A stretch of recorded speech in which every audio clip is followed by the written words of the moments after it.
Ladies and gentlemen, please welcome our mystery guest, Keith Gillespie. Hi, Rob. How you doing?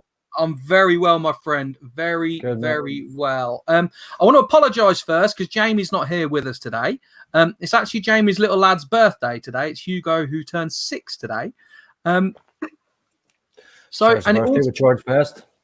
Exactly that. That's exactly where I was going to go to. Jamie's very, very happy that his son shares a birthday with George Best, which I know we spoke about Bestie before, but on his birthday, what can we say about George Best to celebrate what an absolute Manchester United great he was? Oh, I mean, I think all the superlatives have been used for somebody like George. Just an absolute, genius, and obviously taken from us, way too soon. I think it's maybe about 14 or so years now, 15 years. So, it's incredible how quickly that sort of time's gone. But just, a real icon everywhere in the world. None more so here than in Northern Ireland, because we're such a small country. But, we produced arguably one of the greatest footballers the game's ever seen. I think that's telling of the impact that the man had, that still, like I said, 14, 15 years later, he's still as relevant and still as culturally important, not only to the people of Northern Ireland, but to the people of the world as well. So what a testament to the man. I mean, there's not many men get that, is there? No, exactly. I think the famous quote was from Pele, wasn't it? About he was asked, what it was like to be the best player in the world. And he says, ask George Best. It's incredible that a young lad from Belfast would go on to those heights of being one of the greatest footballers the game's seen. So, incredible. Obviously, before my time, I was fortunate enough to see him in his testimonial in 1986. And I did play alongside him briefly in a testimonial in 1994. So just to be in the presence of somebody like George Best was incredible. That is wonderful. A wonderful tribute to the man. Another Northern Irish footballer who we've got coming up on the show next Wednesday is Sammy Mcelroy. Did you ever cross paths with Sammy at all? Have you got anything you can kind of tell our listeners that why they should be tuning in on Wednesday for Sammy? Sammy was actually my manager for Northern Ireland. Cool. Sammy was absolutely brilliant. We had who was it left? I'm trying to think who left. I think he was the one after Brian Hamilton, or maybe after Laurie McManamy. And you were just itching for things to work for Sammy because he's so passionate about the game, and again, a proud sort of Northern Ireland man who loved playing for his country, and loved managing his country. And unfortunately, things didn't work out for him, managing, and he just never seemed to have any luck. I remember we played Spain in a friendly once, and we don't have the biggest pool of players to begin with, but I remember I think it was 13 or 14 players pulled out. And for a country like England, they've got all these players that they can just call in, whereas we're calling in players. And I remember the morning of the game, there was a player at the training ground, on the morning of the game, and I didn't even know who it was. And this is somebody who was going to be on the bench for Northern Ireland that night against Spain. So he's a great man, Sammy, and he still plays because we play these various sort of, they call them legend games, and Sammy still plays every single minute and absolutely loves it and still gets about the pitch. And I think he's maybe 63 or 64 now, so he's a brilliant guy, Sammy. So he's got, I'm sure he'll have loads of interesting stories, especially from being captain of Northern Ireland and being at Spain and in Mexico in the World Cups. Yeah, I'm really looking forward. I've never met the man, to be honest with you, so I'm quite looking forward to it. Yeah. On the subject of Northern Ireland, our first questions come in. Ryan Larkin, who do you think is the right man for the Northern Ireland job, and why? I think with Northern Ireland, because of how well Michael's done, it's going to be so difficult to replace Michael O'Neill. Because of where he's taken us. He took us from way down here, and we've gone to Euros where we got the playoffs to qualify for the World Cup. We were very unfortunate. We're now in the playoffs again to qualify for the Euros. So again, for a small nation, we we do better than what we should at times, and we've had this sort of great sort of 7-8 years where things have been absolutely brilliant. And I know there's a few names in the hat, and you always want somebody maybe who knows Northern Ireland, who's from Northern Ireland. So I think Tommy Wright from St Johnstone, who's done an amazing job there over the last 7 or 8 years, he's just left his post at St Johnstone, so we know he's available. Stephen Robinson, who manages at Motherwell, he has them third in the Scottish Premiership, so there's only Celtic and Rangers above him, so that shows you how well he's done. And I think the under-21 manager has done an amazing job over the past few years, and he could be in with a real shout because he knows the whole setup, as because he's working in it at the minute, and he knows the young players that are coming through as well. And that's Ian Barraclough, who used to manage Scunthorpe, I think it was, and managed in the League of Ireland with Sligo. So, I'd say those three names are probably the most prominent. But in saying that, I think it's a very attractive job now, because you're literally 2 games away. We've got Bosnia in a playoff. If we win that, we're in another playoff, and then you're qualified for the Euros. So that's an attractive job for somebody that they could come in, win 2 games, and you're going to major championships. There's a lot to be said as well when a new manager comes in. I mean, you must know this yourself, but a player will always raise their game because they're starting with a clean slate almost. So international must be the same, surely. Oh, absolutely. I think, initially you're thinking, I hope this new manager, rates me. If you're in the team previously, like a lot of players were with Michael O'Neill, their first thoughts will be when a new manager comes in, hopefully he rates me like the previous manager. So there's always that little doubt. But, you're always, you've got something more to prove to somebody else now. You could be established with somebody and then they go.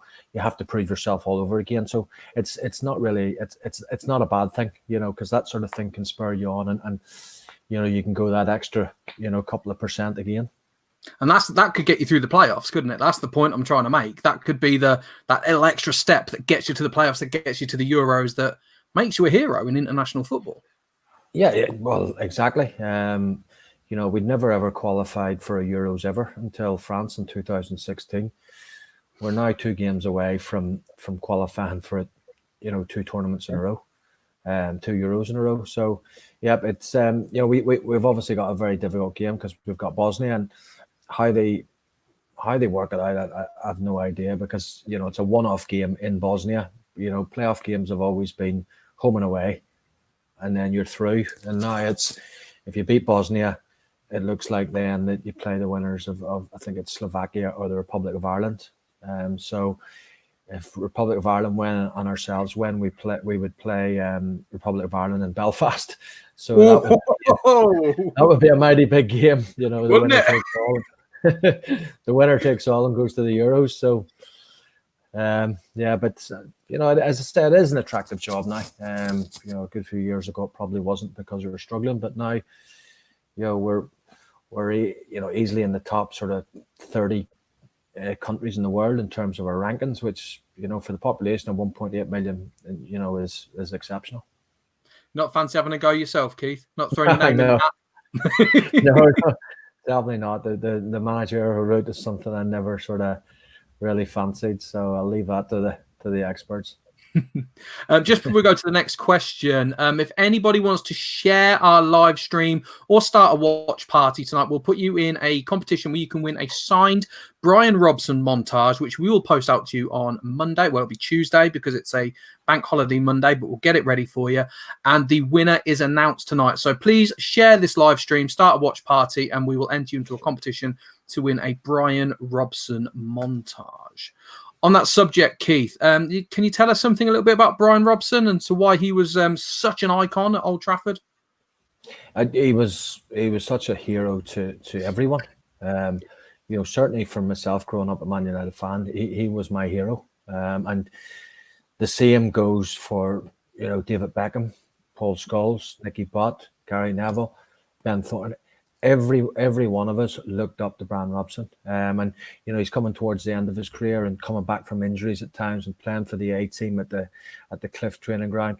Brian Robson would have played alongside us, at times coming back. And if somebody sort of left one on you in the other team, he would always be there to make sure that he gave them one back and, really looked out for the young players. And I had him as a manager as well at Sheffield United. So not only I played alongside him in the first team, but at Man United, but I had him as a manager. So not only did I get to play alongside my hero, I got to have him as my manager as well. So that's something which a lot of people don't get to be fortunate about in terms of, their heroes. We had Ben Thornley on the other week, as you know, and he told us that when Robson gave him some boots to break in, then said he can keep them. Apparently, Ben still got them and he still treasures them. To Robson, it was just to get them sorted. Yeah, I think Ben's got quite small feet, 7s or something like that. So he was probably the only one that could fit into those. There's a joke in there somewhere. We're going to go back to some of the questions then. Stevie Park. What 3 players and in what positions in the transfer market would you take to Manchester United to a Premier League title again, or do you think we need more? So if you could sign 3 players from Man United to get them to a league title, who would they be? Yeah, I think we need another centre half. I really do. I think in the fullback positions, Wan-Bissaka's been excellent. At left back you got the young lad Williams. Williams? Yes, yeah, Brandon Williams. Oh, Brandon Williams. Brandon Williams and Luke Shaw, vying for that. Obviously De Gea goals, but then Harry Maguire. But I think you could do with another centre half, and I think a lot's been mentioned of that Koulibaly, who looks an excellent player. So I definitely think we need to strengthen there. I do think we need a striker because, Rashford isn't an out-and-out striker for me. You look at the previous season and before this one we had Lukaku, and he goes, but you don't replace him. Martial, I know he was bought as a centre forward, but I wouldn't really class him as a centre forward because I don't really think he likes to be a centre forward. He likes to have his back to the goal, and you need somebody who is going to be like that and then is going to link play. So I would definitely get a striker as well. You'd love to see. I know the chances of getting him is very minimal. You'd love to see considering you're not in the Champions League or whatever. You need to be in that to get these big players. And surely, 10 years ago, you would go for somebody and you would go and get Mbappe. I was disappointed we didn't really go all out and try and get Haaland, who ended up going to Borussia Dortmund, because he just looks like a natural goal scorer. But if you get Pogba fit again and playing like he does, that's like a new sign in itself. And this whole sort of virus came about at the wrong time because United started looking to be a team again, and I think that was just because of purely one signing, and that was Fernandes, who just came in and just changed everything and made us sort of exciting to watch again, because too many times you've watched games this year and it's been really boring football at times. There's been times where they're lucky if they get a shot on goal in games, and that's not the Man United way. We know what Alex Ferguson did over the years, and I doubt there was ever a game where Alex Ferguson, certainly in the Premier League years when Alex Ferguson was manager, that we went a full game without having a shot on goal. He always did like a flair for goal. There's always like a good flair player in Ferguson's teams as well, weren't there? That he just seems to be disappearing out of not just Man United, but modern football as a whole. Would you agree with that? Yeah, I know what you mean. In terms of like a flair player at United, you would probably say that Bruno Fernandes is maybe that one at the minute. But you go back to the 90s and he brought in Eric Cantona, which was just a masterstroke in signing him, and it was the final missing piece of the jigsaw to help us go on and win our first Premier League and first title in 26, 27 years, whatever it was. So yeah, flair players, some with flair players, sometimes you don't get that the amount of work ethic out of them, where they maybe only do things when they're on the ball, and it's important that you do the sort of ugly stuff in football, and it's not something that people always want to do. Yeah, I suppose a flair player is only good when they're winning your games, aren't they? Like if they're not doing anything for 89 minutes and you lose. Yeah. Well, exactly. They're not ones you're sort of going to rely on when you're going to, an away match on a cold December night. Because I think a lot of flair players they tend to be sort of more foreign players. And they're coming from a hot climate, and they're not used to wet nights and wherever it may be on a cold December. On that subject, actually, I want to talk to you about your time at Newcastle, because you know that I'm a Newcastle fan. You can see my Gary Speed picture behind me. But David Ginola, because when he came to Newcastle, very famously wearing gloves, very famously a lot of flair. What was it like playing with David Ginola and just watching him do his craft when training?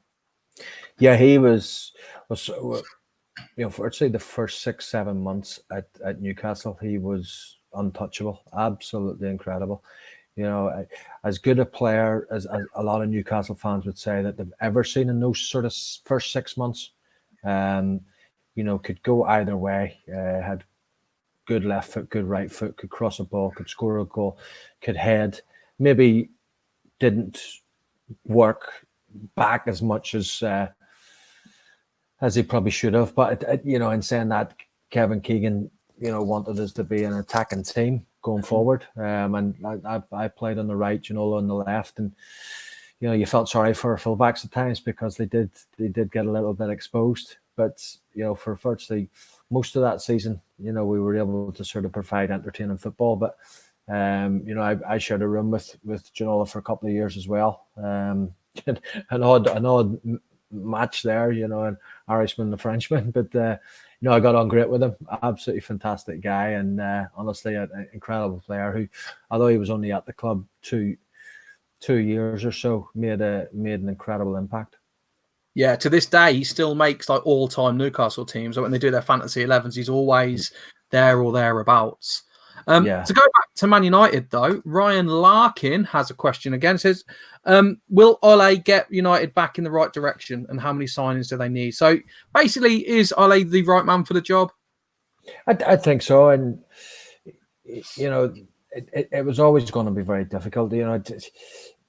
When you replace Alex Ferguson, because that's literally what they're still trying to do, because they've gone through David Moyes, Louis van Gaal, Mourinho, and now Ole Gunnar Solskjaer. It's such a difficult thing to replace somebody who won so much. So he has to be given that time. And as I say, they started to look a more complete team, just before this lockdown, happened, which was disappointing. We're starting to, entertain teams again, and even the last performance they had, I think it was away at, I think it was Bruges, was it? And they won 5-0, was it? Was a great performance.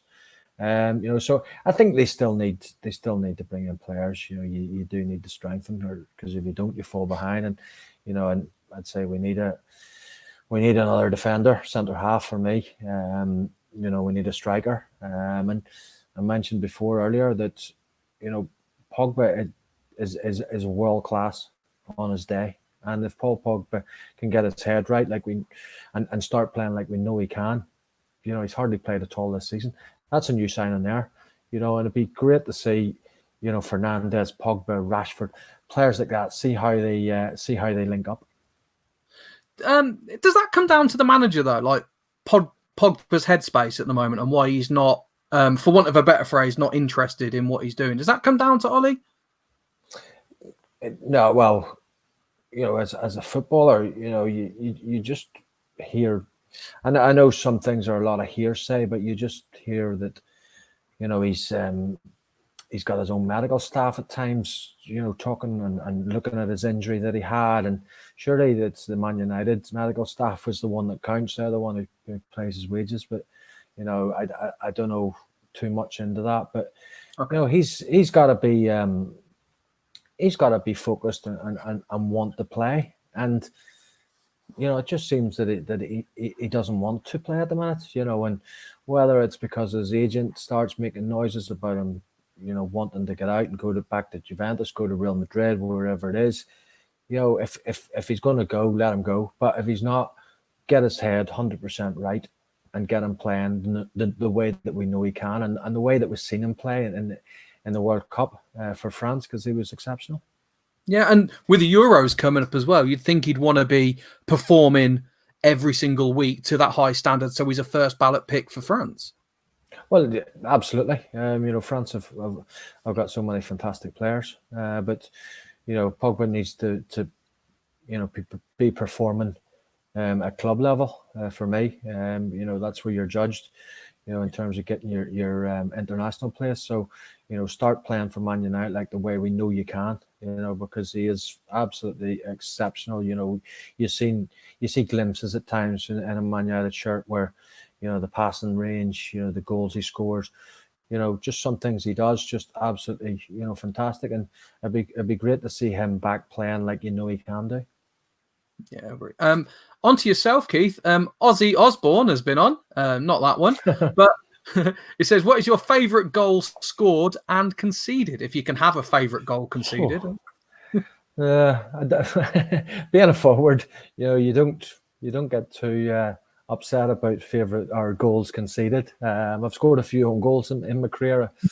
Notably I scored 2 for Northern Ireland. And one turned out to be the one that lost us the game. So that was disappointing in Iceland a few years ago. But favorite goal, at the start we've seen the one for Northern Ireland. That was incredible feeling. But I remember coming back from that trip, and Alex Ferguson said, "Is there any chance you're doing that for us?" Because I hadn't scored in the league, and although I hadn't played that many games, but 3 weeks later, I come off the bench and scored for Man United against Newcastle. So that's one that I'll always remember, and those 2 in particular, because it's back to sort of October 1994, and I remember Match of the Day had the goal of the month and the 10 goals. I actually had 2 of them in it. I didn't win it, but just to have those actual 2 goals in it, so they were 2 of my favourites. Was that goal of the month the one at Newcastle?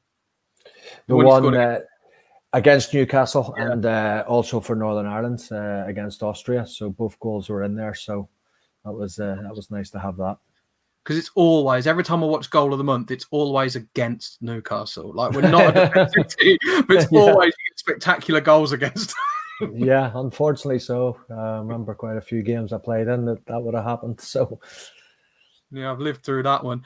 Pew has been on and said, who is the funniest player from any dressing room you have been involved in, Keith? Tino Asprilla was a funny guy. Absolutely crazy. I get on absolutely great with him still. He still rings me. I speak to him occasionally on the phone because sometimes it's just impossible to understand him because it's really is broken English. So he's a great character, and just you can see the way he sort of just ambled about the pitch at times. Sometimes you'd think he had no interest in the game, and then the ball would come to him and he would just do something absolutely brilliant. But we used to have to be in the training at 10 o'clock, and he would just amble in about 20 past 10, and we're out in the pitch for 10:30, and he just done what he wanted. But the only time that he ever arrived in time for training was he arrived at 20 past 9 one time, because he didn't realize about the clocks changing. So that was a funny moment, but a great guy. He just celebrated his 50th birthday back in November there, and invited about 5 ex-teammates from Newcastle to go out to that, but he didn't sort of let us know until a week before it. So he didn't realize that we do have lives and we can't just drop everything and fly to Colombia. But maybe that wasn't a bad thing, because I'm not sure. We might have got out of Colombia, because I've heard it's such a dodgy place. But I'm sure we would have been well looked after. But I know that he had some big stars going to his house and all for the party. Your Valderramas and Rene Higuita and I think Ronaldinho, Rivaldo, people like that there, because he was such a big name in the game, and massive name obviously in Colombia. Yeah, and they take their football seriously down in South America, don't they? Oh, they do. I happened to be at the Colombia game in 1994 when Escobar scored the own goal. I was there in America, so I was at that game, and we all know what happened after that. Absolutely ridiculous what happened. Somebody losing their life for scoring an own goal. So they and you did too at Northern Ireland. What's that? Yeah, yeah. Yeah, I got away a bit lucky in Northern Ireland there, so I'm glad I wasn't playing for Colombia. Have you said about Tino invited 5 ex-Newcastle players? Do you still keep in touch with some of the ex-Newcastle boys? Yeah, we play in a golf thing every sort of September out in the Algarve in Portugal, and it's sort of Premier League, or you have to be an international footballer or an international cricketer, so it's 10 footballers, 10 cricketers. So there's the likes of Rob Lees on it, Alan Shearer captains the footballers, John Beresford. Yeah, he captains the footballers, and Graham Swan captains the cricketers, and we go out there and we have a great time. But out of the Newcastle boys that go would be Rob Lee, John Beresford, Alan Shearer, and myself. And then a few more sort of ex Premier League players. So it's a fantastic trip, and the golf out there is absolutely brilliant. I'm glad you mentioned Rob Lee, actually, because I've been watching Harry's Heroes over the last couple of weeks, and you're seeing Rob in there, and he's looking great. But from your own point of view, what's it like for a footballer to retire? Because a lot of these guys are really struggling with retirement and what to do afterwards. From your point of view, what's it like when you hang up your boots? Like, what are the difficulties you face and getting through that? Yeah, it is so difficult because, from the age of 16, I left home at 16, moved to Manchester. And from then on, football was your life. And then all of a sudden, you wake up one day and you're not going to training, and you're like, well, what do I do next here? And it is hard to adapt to what you're going to do. And I didn't know which way to go at that stage when I did retire, and I did start doing my badges, my coaching badges, because people think, oh well, there's a chance you can go in, stay in the game in that side of it. People go into the media. I do a bit of that now and again, but I've now found that I've got involved in the agency side of things, football agency, and it's a tough industry because for me, there's too many agents out there who don't know the game. They don't know a dressing room. They don't know how to look after a player first and foremost, and they're the sole focus rather than thinking about lining your own pockets. Because that's what a lot of agents do. They rock up, in their pinstripe suits and a player. They look after a player and they don't speak to that player for 5-6 months. All of a sudden, a move's on the cards or a new contract, and all of a sudden he's on the phone again. With being a football agent, it needs to be a little bit more intimate now, where you need to, be friends, as well as looking after them. And there just needs to be that trust element. So I've got involved in that, and hopefully it's going the right direction. I obviously know the dynamics of a football dressing room and the struggles that you can have both on the pitch and off the pitch. So, it's nice for players, that can sort of ring me up and ask me for advice, because I've obviously been there and done it. I think the key word you said there was trust, because there's trust from the player to you, but also trust from the club to you as well, because that you're the perfect position. Do a lot of other ex-pros do this as well, or is this something you've kind of forged your own path? Yeah, no, there is a few that have got involved in it. Quite a few, in the UK. This is something that I was asked to get involved in, and maybe 3-4 years ago, and it's building nicely. As I say, as you said there, trust is the most important thing. And footballers can be too trusting, and as I say, you want to build this relationship with them where they know 100% that when you go into a boardroom to thrash out a new deal, you're working on their behalf, and you're not thinking of yourself. It needs to be them, the sole focus. So that's something which myself and the other guy who's involved with me, we want that to come across to the players, and hopefully when they are on board with us, they do see that. And that's going to make you more successful over time, is it's not that quick win of line your pockets quick and disappear. It's a reputation building that's where the success is. Yeah, exactly. I mean, I had a football agent, and I class him as a friend, and I speak to him, if not every week, every other week, and he's looked after me. I've known him for over 20 years, and I trusted him 100%. And, if you do things in the right way with honesty and integrity, you get the rewards. So hopefully, players can see that we do have on board how we will work for them and put their needs first. On that note, because it's kind of similar to something Brian McClare has spoken to us about with regards to VAR and ex-pros being in charge of VAR because they know the game. What's your take on the whole VAR debate? Yeah, and I'd never even thought of that what Chucky said there in terms of, ex-players, and, it is an idea. They can't go any worse with it, because it's been a shambles at times. How can you have, a video assistant referee and still get decisions wrong? Why are we getting decisions wrong? We don't get decisions wrong in rugby.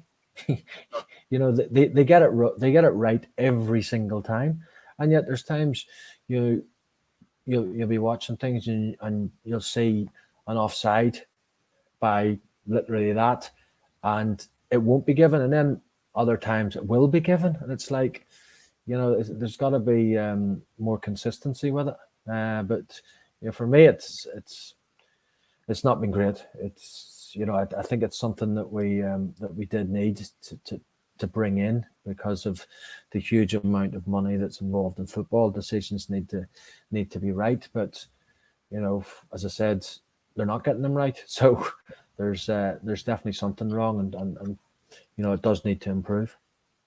I also worry it could end up being like basketball, where you're going to have like that timeout moment that's just going to ruin the flow of a game. That they're going to start coming more and more frequent, and then before you know it, it's a completely different sport. Yeah, it's difficult as well, because sometimes you think, well, how far do you take it back, the phase of play? I remember when Man United played Liverpool this season at Old Trafford, and I think it was Rashford scored, but they went back to the VAR, and we're looking at a free kick that Liverpool possibly could have had in Man United's half, and you're like thinking, well, I thought it was just brought in for, offsides, or, is it a penalty? But, do you bring it back and go, well, they got that throw in, but they shouldn't have got that throw in, and they scored from that throw in? It's just stupid things. It needs to be, it definitely needs to be improved. There's no doubt about that. Questions come in from the celebrity appearances. Will we ever see the likes of the 1992 youth team again? 5 went on to be England internationals, and Giggs and Savage win caps for Wales, you becoming part of Northern Ireland's most cap players. What a team. Do you think we'll ever see a golden generation like that again? Well, I mean, to be fair, they talk about the sort of Busby babes of the young side back in the 50s, and so we sort of came along a good sort of 34-35 years later, so there is, periods where you get sort of freak years, because for so many of us to come through all at once, from one age group, sometimes you get 1 or 2, but to actually get sort of 8 that came through from that went on to play for Man United's first team is it's something which could be quite a few years before it happens again. Especially, you look at that sort of youth team that played there. We were all sort of UK, from the UK. Now you've got these, players coming from Brazil, from France, from Spain into youth setups. And it's harder for UK based players to come through at a big club like Man United, because they sort of just source the whole world for the best the best young players out there. So it's it's going to be difficult to repeat that feat, but you never know. Sometime down the line, it could well be done. Did the fact there was so many like talented players in there, like did you guys just boost each other along as well? Did you improve each other's games because you had that level of talent that you're going against? I think so. I think we helped each other. We knew as a team we were good. To begin with, I don't think we realized how good we were until all of a sudden you got the first team talking about us, and they're nicknaming us the dream team. And we even played against the first team in a friendly game at the training ground and beat them 4-2. One time Alex Ferguson wanted a game and we ended up beating him, and you think that's a incredible United side when you look at the players that were playing. Schmeichel and Bruce and Pallister and Irwin, Parker, Keane, Ince, Giggs. Giggs would have been playing for the United first team then, as opposed to us playing for the youth team. And then you had people like Cantona and Hughes and Kanchelskis, McClare. Absolutely fantastic side. So we probably didn't realize how good we were, but then you start getting a lot of attention on you and people talking about you, and then one person breaks into the squad. Because a lot of us pretty much played a few reserve team games, but we pretty much bypassed reserve team football and went from youth team to first team. Because I think as a youth team, we were just annihilating everyone. So we did make that step up quite quickly. Going from youth team to first team, and as I say, we did help each other along the way. I think a lot of that has to do with Ferguson as well. He knew to keep rebuilding a team, didn't he? He built an empire as opposed to stretching out everything he could out of the players he had. Well, exactly. And if you look at the amount of money that he saved in the transfers over the years with Gary Neville, with Paul Scholes, with Ryan Giggs, those three already. I know Phil obviously moved on, but they made money out of him. They made money out of David Beckham. Made money out of Nicky Butt. So incredible how much money they saved. With Giggs, Gary Neville, and Scholes. How much would they have been in the transfer market? They're for their position. They're probably earmarked as in the top two. Gary, the best. Top two best right backs in the Premier League, Scalzi for his position, Giggsy for his position.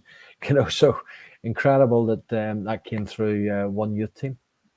That is great. Just to go back to the Busby Babes a little bit, I want to talk about Harry Gregg, who passed away earlier this year. Did you ever have any dealings with Harry Gregg while in your time at the club, or your time with Northern Ireland, or anything like that? No, but not with Man United. But I was speaking to Harry last July. I was up watching. There's a famous tournament up in Portrush and around that sort of area of Northern Ireland and Northwest, the Milk Cup, which when we went over back in 1991. We'd all just arrived at Man United as apprentices, and we went to Northern Ireland and won that trophy. And it's a massive trophy. And I was up watching the game, and I was speaking to Harry, and I've been in Harry's company a few times, and he's absolutely incredible character. I was at his funeral as well. I went to his funeral. So I was speaking to him, as I say, last July, chatting away, watching the game for a good hour. And I got on well with Harry. Incredible man. You just, even being at his funeral, the amount of people that were there. Bobby Charlton was there, and Sir Alex Ferguson was there, and Jerry Armstrong, Sammy McElroy.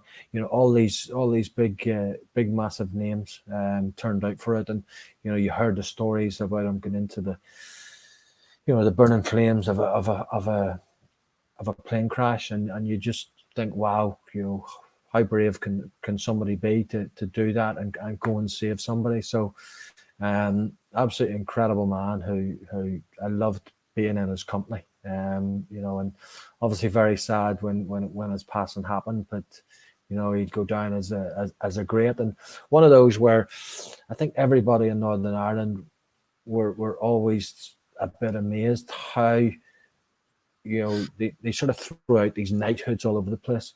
How Harry Gregg did not get that accolade that we all thought he deserved, you know, because of not only because of what he did for football, but you know, just the pure bravery that he showed, you know, on that sad night back in '58.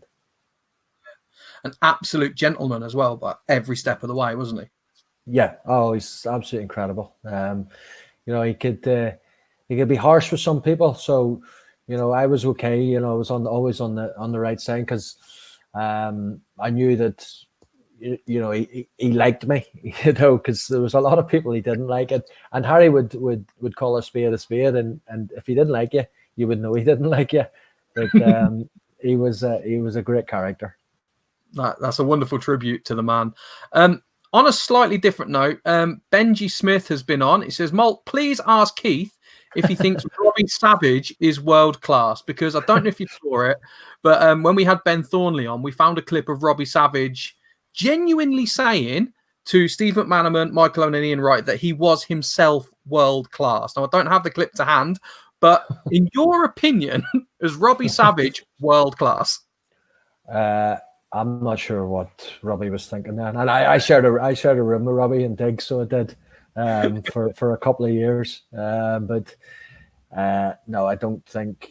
I think if he looks back on that, he'd probably be a little bit embarrassed saying he's world class. So there's not many players can go out there and say they're world class. You know, if you're a Ronaldo or a Messi or a Zidane or even a Scholes or Giggsy, whatever, you can go and say you're world class. And you know, they obviously played for the top teams. You know, your Man United, your Real Madrid. You know, if you play, the majority of players that are lucky enough to play for a long period, you know, at these big clubs, your Barcelonas, your Real Madrids, you know, Uniteds, whatever. You know, you can sort of call yourself world class. So I'm not sure what Robbie was smoking when he came up with that. Basically, we're just building up a big list of people to say Robbie isn't world class. He can come on and defend himself. That's pretty much the end game.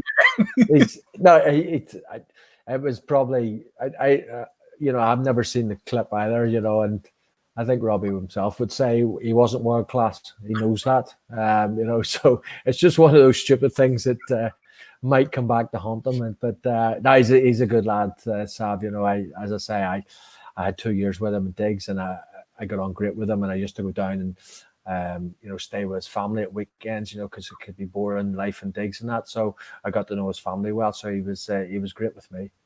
That's great. I mean, I'll be absolute full disclosure. We're only teasing him because we do believe that he can take the joke and see it for. Oh yeah, you know, we're not being horrible. No, he 100% can take the joke, and I'm sure he'll have a good comeback. Yeah, I hope he does. There's always a spot for him. There's always a spot on here for him. Yeah. Question from Jamie Hemmings. He's enjoying the show. Good on you. Peter Crouch was asked on a talk show what he would be if he hadn't been a professional footballer, and he said a virgin. Keith, if for some reason you hadn't gone on to make it, what do you think you would have gone on to do? Gosh, I know it's.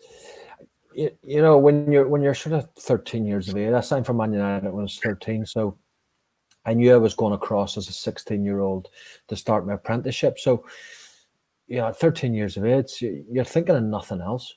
You just want to make it as a footballer, and you know, I've been given that opportunity. You want to work as hard as you can to get as far as you can in the game. You know, I did okay at school. I went to, you know, a grammar school, all boys grammar school, and you know, was academically, you know, not bad. So,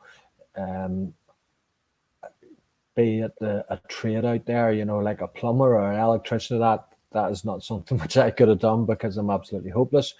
I don't know whether, you know, with not making it, but you know, enjoying the sort of the fitness side of things. You know, you can look at maybe becoming a PE teacher, something like that. There, I don't know, but as I say, as a 13-year-old, you're focused on becoming a professional footballer. And if I was told after my 2-year apprenticeship, at 18. Although we signed our professional contracts before our apprenticeship was up. I was told that I wasn't good enough. I'm honestly couldn't tell you what I would have done next. I really don't know. I'd obviously have tried to make it in the game somewhere, but it's a good question. It's obviously ifs and buts. If you didn't become, but I really don't know. So fortunately, I managed to make a career in the game, which was lucky for me, because there's plenty of players out there who don't have that luck, who maybe get an injury and can't play again, just don't get that bit of luck along the way. So I was one of the fortunate ones, luckily enough. You don't have to say it's a good question just because Jamie asked it, Keith. You can say it if you want. No, it was a good question, and I remember the Peter Crouch quote, him saying that as well. Craig Money has a question. Well, a statement, should we say? Alan Shearer, bang out of order that night. Like, it's the second interview in the first time it's come up, Keith. And no, I know. It's not me the first one. No, not at all. We were both we both had a bit to drink, and there's never been a problem between us at all. Since that night, it was, or I say night, we didn't even make it to night time. It was afternoon. We'd had a little bit too much, and we got into a scuffle, and obviously I ended up worse for wear. But as I say, there was never any problem. And as I say, I go to that golf trip every year out in Portugal, and we laugh and joke about it. We always do. He takes the mick out of me all the time, because he literally did knock me out. So we have a laugh about it. But no, he wasn't out of order. It was just boys will be boys. Bit too much drink, and this is what happens. I suppose that's the difference between, like, every bloke has that story. It's just that you and Alan Shearer happen to be in the guy. I think that's the difference, isn't it? Yeah, and you're talking about the England captain here. You're talking about. It's funny because Alan says, he would do some sort of after dinner stuff, and he says the first question he gets asked is about myself and him having the the set to, and he says 260 goals, and that's what they want to talk about. So, in all seriousness, that happened to us. We had him for Superstar Speakers 2017. And I was lucky enough to do the interview. And he said to me, that's the things I get asked: punching Keith Gillespie, and should I have signed for Man United? And he doesn't get nothing else other than that. I know he had an incredible career, but for him to get asked those questions, I'm sure it maybe does annoy him a little bit, considering what he did in the game. But no, he's a great lad, and he's got a great sense of humor. A lot of people wouldn't think that, because I think people maybe think he's a little bit too serious on TV and that. And maybe with these sort of programs that he's been doing in the lockdown with Gary Lineker, Ernie and Wright, they can see the sense of humor that he has. Because he's a good guy to be around, who has a very dry wit. Shearer and Ian Wright together are absolute money, aren't they? Like comedy double act. They are. They're great to listen to, and it's been great to sort of watch these programs on a Saturday night. Where everyone's obviously missing their football, but it's nice to sort of see all these clips from remember these players from it seems like an eternity ago. But great to see all these Premier League stars and the best goals and best players, etc., etc. And as you say, they're fantastic. They're a great double act, and they bounce off of each other fantastically well. Malk has a question. Why are so many good young players now going abroad to get their chance in leagues like Germany? Should there be a cap on imported players? And given the current percentage of imports, would Keith have been given the same opportunity back in the day if it was the same then? What are his thoughts? Yeah, obviously Sancho is the big one there. And I think players have seen what he has done, going to Germany, and maybe it was a thing years ago where you try and make it in England, and you never ever have that thought of, as a young player going abroad. And now you've got other things where you can try and achieve that if things don't work out for you in England. And Sancho's done amazing out there in Germany. It's not something I probably would have done. I was at the club that I supported, and I think it all boils down to I was at Man United and obviously went to Newcastle, but if things aren't going well for you at a club, it's then would I go abroad? It's a question then that you need to ask yourself. It's difficult,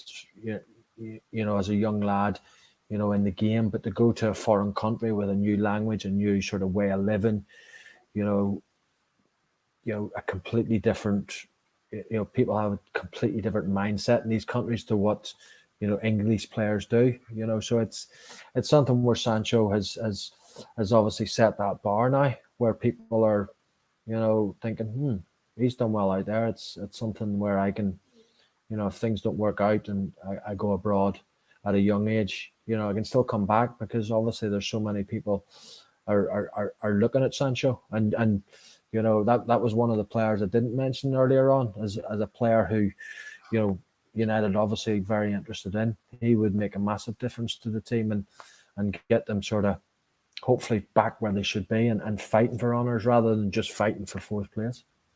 I think the reality of what Malk's point is, you have to go where the opportunities are, don't you? The opportunities need to be available in this country or in Ireland for the young players to go to, otherwise they're forced to go abroad if they've got any chance of doing it at all. I think that's the nucleus of the problem. Yeah, well, I mean, I think we've got a lot of sort of young players, in youth teams who are from foreign countries as well. So they're obviously showing that they can do that, where they can come to England and out of their comfort zone of their country. So it's whether you want to actually step out of your comfort zone and go to a new country and try and make it, and it is a difficult thing to do, I'm sure. And there is obviously, you're going to encounter problems along the way because you're, as I say, stepping out of your comfort zone. But it is a very, very good question. And it's something where a lot of young players may look at now because of the success that Sancho's had. Yeah, absolutely. Another question. This is from the Holiday Home Park Rentals. Keith, you are a legend. Clayton Blackmore was on our show recently, though, and he called out John Aldridge for a charity boxing match where he will raise funds for the NHS.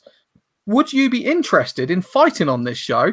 And if you could have a dream opponent, who would it be?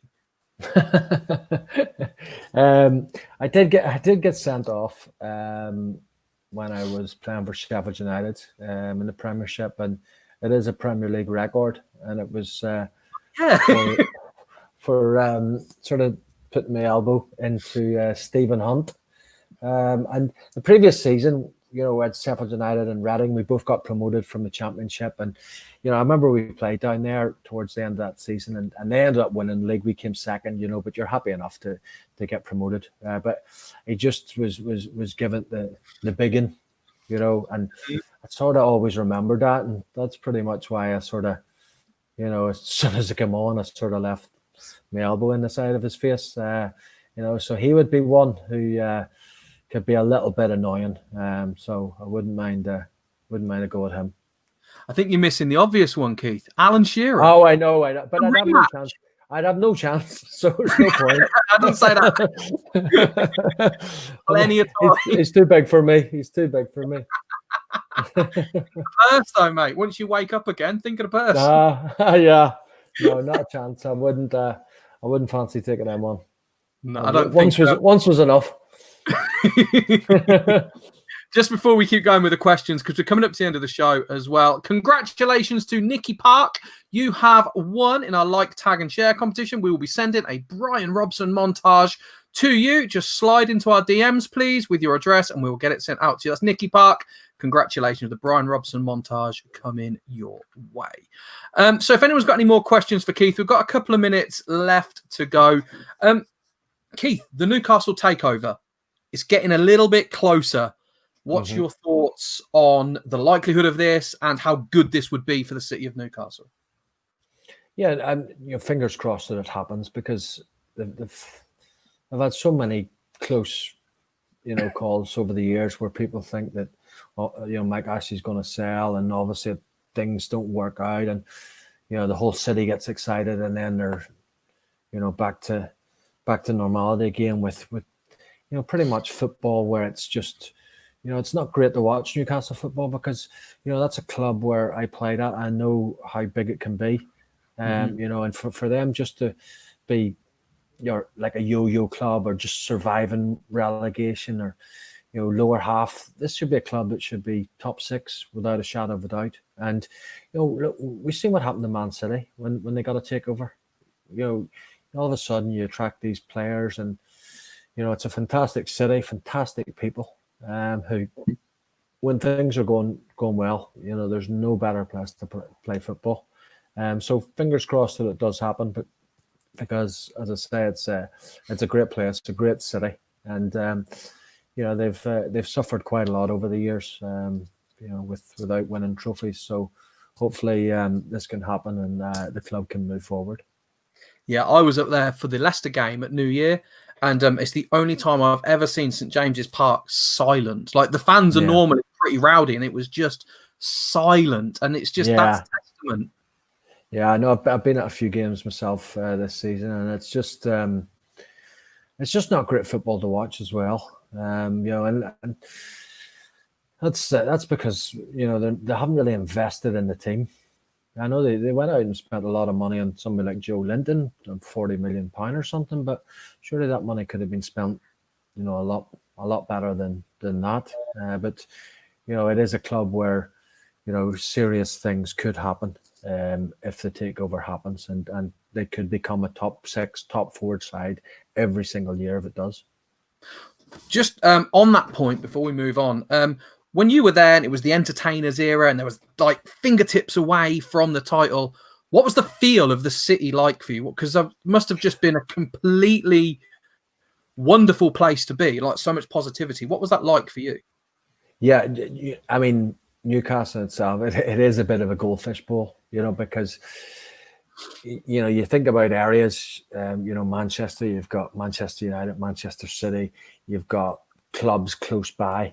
In Newcastle, that's all it is. That's all they focus on, Newcastle. And, you're obviously flying high, and